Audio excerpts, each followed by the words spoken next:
सबसे पहले कांवड़ यात्रा क्या है? शिव भक्त जहां गंगा नदी या अन्य पवित्र नदियों से जल भरते हैं और उसे कंधे पर रखी बांस की बनी कांवड़ में लटकाकर शिव मंदिरों तक पैदल यात्रा करते हैं। इस जल से वो भगवान शिव का जलाभिषेक करते हैं और ये जो पूरी प्रक्रिया है, ये सिर्फ एक धार्मिक कर्तव्य नहीं है बल्कि मानसिक शारीरिक समर्पण का प्रतीक भी है। अब बात आती है कि इस परंपरा की उत्पत्ति कहां से हुई। कांवड़ यात्रा की शुरुआत पौराणिक काल से मानी जाती है और इसका संबंध समुद्र मंथन की कथा से। जब देवताओं और असुरों ने मिलकर समुद्र मंथन किया तो उसमें से हलाहल नामक विष निकला। ये इतना जहरीला था कि पूरी सृष्टि का विनाश तय था। तब भगवान शिव ने इस विष को पीकर सृष्टि की रक्षा की। उन्होंने इसे अपने कंठ में रोक लिया, जिससे उनका गला नीला पड़ गया और वे नीलकंठ कहलाए। विष के प्रभाव को शांत करने के लिए देवताओं और ऋषियों ने उन्हें गंगा जल अर्पित किया। इसी परंपरा को आगे चलकर शिव भक्तों ने अपनाया और वो कांवड़ यात्रा का रूप बन गई। अब बात करते हैं कांवड़ यात्रा से जुड़ी मान्यताएं और कथाएं क्या कहती है। तो सबसे पहले आती है रावण की कथा। एक मान्यता के अनुसार रावण ने शिवजी की तपस्या की और उनका विष शांत करने के लिए कांवड़ में गंगा जल भरकर बागपत के पास पुरा महादेव में उनका अभिषेक किया था। इससे यात्रा रावण के समय से प्रचलन में मानी जाती है। अब कथा है भगवान परशुराम जी की।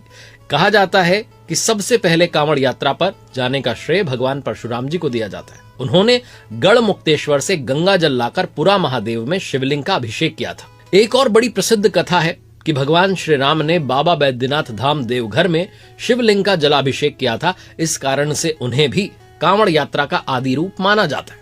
श्रवण कुमार की कथा भी बड़ी प्रसिद्ध है। कथा यह है कि श्रवण कुमार अपने माता पिता को कांवड़ में बैठाकर, जो देख नहीं सकते थे, उन्हें हरिद्वार ले गए थे ताकि वो गंगा स्नान कर सकें। बाद में उन्होंने वहीं से गंगा जल लाकर भगवान शिव जी का अभिषेक भी किया। इस कारण से कुछ लोग उन्हें भी पहला कांवड़िया मानते हैं। कांवड़ यात्रा के भी अलग अलग प्रकार हैं। कांवड़ यात्रा केवल एक ही रूप में नहीं होती, इसके कई प्रकार हैं जो भक्त की निष्ठा और संकल्प के अनुसार अलग अलग होते हैं। सबसे पहले आती है सामान्य कांवड़, जिसमें भक्त जहां चाहे वहां रुक सकते हैं। विश्राम करने के दौरान कांवड़ को जमीन पर नहीं रखा जाता बल्कि स्टैंड पर रखा जाता है। दूसरी आती है डाक कांवड़। ये सबसे कठिन यात्रा मानी जाती है। इसमें श्रद्धालु गंगा से जल लेकर 24 घंटे के भीतर मंदिर तक पहुंचते हैं। दौड़ते हुए जल लाना होता है और इस प्रक्रिया में जल का पात्र जमीन से नहीं छूता। तीसरी आती है झांकी कांवड़। इसमें भक्त बड़ी झांकियों के साथ चलते हैं। ये झांकियां बड़ी अट्रैक्टिव रोशनी और फूलों से सजी होती है और इनमें शिवलिंग या बाल शिवजी की झलक दिखाई जाती है। कई बार बच्चे शिवजी का रूप धारण करते हैं। चौथी आती है दंडवत कांवड़। इसमें भक्त हर कुछ कदम पर दंडवत प्रणाम करते हैं और आगे बढ़ जाते हैं। ये संकल्प आधारित यात्रा होती है और 3 से 5 किलोमीटर की दूरी तय करती है।